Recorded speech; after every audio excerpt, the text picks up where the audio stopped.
Warrior warrior అనేది HBO వాళ్ళు ఒక సిరీస్ చేశారనమాట. 3 సీజన్స్ ఉన్నాయి టోటల్గా. ఫుల్ ఒక మేజర్ యాక్షన్ ఫిలిం, అంటే ఒక ఎక్స్ట్రాడినరీ డ్రామా ఉంటుంది, but at the same time ఒక యాక్షన్ ఫిలిం, మార్షల్ ఆర్ట్స్కి సంబంధించిన ఒక యాక్షన్ ఫిలిం అనమాట. ఈ వెబ్ సిరీస్ ఏదైతే ఉందో, ఈ సిరీస్ ఏదైతే ఉందో, దీన్ని మెయిన్గా యాక్చువల్గా బ్రూస్లీ తను చేద్దామనుకున్న ఇంటెన్షన్లో తను రైటింగ్ చేసుకున్నాడు అనమాట.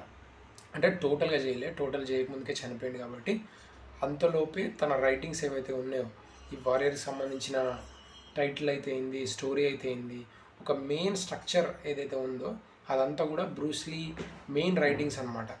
దాన్ని ఆధారంగా చేసుకొని అండ్ వాళ్ళ డాటర్ ఎవరైతే ఉన్నారో, షాన్లీ అని ఎవరైతే ఉన్నారో, ఆమె కొంచెం హెల్ప్ చేసి, సో సింపుల్గా చెప్పాలంటే బ్రూస్లీ చేద్దాం అనుకున్న ఒక సిరీసు హెచ్బిఓ వాళ్ళు, హాలీవుడ్ వాళ్ళు ఈ సిరీస్ చేశారనమాట. ఈ సిరీస్ మెయిన్ ఇంటెన్షన్ ఏంటంటే, చైనీస్ పీపుల్ అందరూ కూడా చైనా టౌన్ అనే ఒక అమెరికా ప్లేస్కి అందరూ వస్తుంటారు అనమాట. ఎందుకు? వలసలాగా వచ్చేసి ఇక్కడ పని చేసుకొని ఉందామనేది వాళ్ళ సిచ్యువేషన్. బట్ చైనా టౌన్లో ఏంది, అప్పటికే వేరే కంట్రీ వాళ్ళు కానీ వేరే చైనీస్ కానీ ఎవరు వచ్చినా కూడా పూర్తి వ్యతిరేకత. ఎందుకంటే వాళ్ళ డబ్బులు ఇవన్నీ కూడా పని చేసుకుని వేరే వాళ్ళు దోసుకెళ్తారు అనే ఉద్దేశంతో ఒక తిరుగుబాటు ఉంటుండే. అదే టైంలో హీరో వస్తాడు. హీరో ఎందుకు వస్తాడు? పైసలు సంపాదించుకోవడానికి కాదు, జస్ట్ వాళ్ళ సిస్టర్ ఇక్కడ ఉంటుంది, వాళ్ళ సిస్టర్ని తీసుకెళ్ళిపోదామని చెప్పేసి వస్తాడు. కానీ వాళ్ళ సిస్టరు ఇక్కడే ఉంటుంది. బట్ తను ఆ చైనా టౌన్ పర్సన్ని మ్యారేజ్ చేసుకొని, ముసలతన్ని చేసుకొని ఒక సైడు ఉండిపోతుంది అనమాట. తను రానని చెప్తుంది.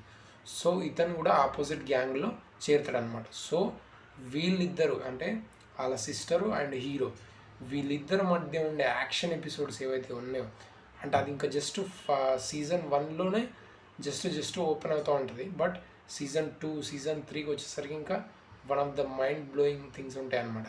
నేను జస్ట్ సీజన్ 1 వరకే చూసిన, బట్ ఎండింగ్ ఏదైతే ఉందో అవన్నీ కూడా, అంటే ప్రతి ఎపిసోడ్ కూడా అంటే చాలా సెక్షువల్గా and action and extraordinary drama ఇవన్నీ ఇన్వాల్వ్ అయ్యి ఈ సిరీస్లో ఉంటుంది అనమాట. అండ్ ఆ మెయిన్ క్యారెక్టర్ ఎవరైతే చేసిరో అతను కొంచెం బ్రూస్లీ లాగా డిజైన్ చేసి పెట్టిరు. ఎందుకంటే బికాస్ ఆఫ్ ఇందులో మెయిన్గా మార్షల్ ఆర్ట్ ఫైట్స్ ఉంటాయి.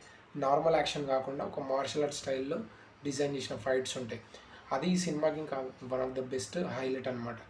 బట్ చాలాసార్లు కొన్ని సీన్స్, కొన్ని డైలాగ్స్లో కానీ మనమైతే బ్రూస్లీ అయితే ఇట్లా చెప్పేటో డైలాగ్ అన్న ఒక ఇంట్రస్పెక్షన్ ఏదైతే ఉందో అవి మన ప్రతిసారి తగులుతూ ఉంటారు అనమాట.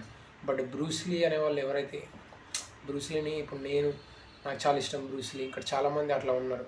అట్లాంటి వాళ్ళకు బ్రూస్లీ సిరీస్ ఇది మాత్రం వన్ ఆఫ్ ద బెస్ట్ అనమాట. మీరు చూడండి, 100% మీకు నచ్చుతుంది. అండ్ ఇది హెచ్బిఓలో ఉంది. అండ్ ఇంకా చాలా మనసుంటే మార్గం ఉంటుంది, దొరుకుతుంది. 3 సీజన్స్ అవైలబుల్గా ఉన్నాయి. వీలైతే చూడండి. అసలు మైండ్ బ్లోయింగ్ యాక్షన్. వన్స్ మీరు చూసిన తర్వాత చెప్పండి అసలు బాగుందా బాగాలేదా.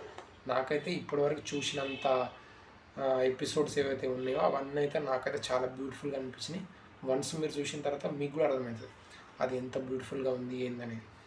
అండ్ ఓపెనింగ్ సీక్వెన్స్ ఏదైతే టైటిల్ కార్డ్ ఉందో ఆ మ్యూజిక్ కానీ అదంతా కూడా అసలు ఎక్స్ట్రాడినరీ అనమాట. మైండ్ బ్లోయింగ్ అనిపిస్తుంది. వన్స్ సింప్లీ బ్యూటిఫుల్ అనమాట. వన్స్ మీరు చూడండి, మీకు నచ్చుతుందని అనుకుంటున్నా. So that's it. Thank you for watching. మీరు చూసిన తర్వాత కామెంట్లో మాత్రం కామెంట్ చేయడం మాత్రం మర్చిపోకండి.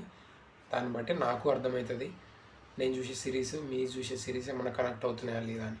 So that's it. Thank you.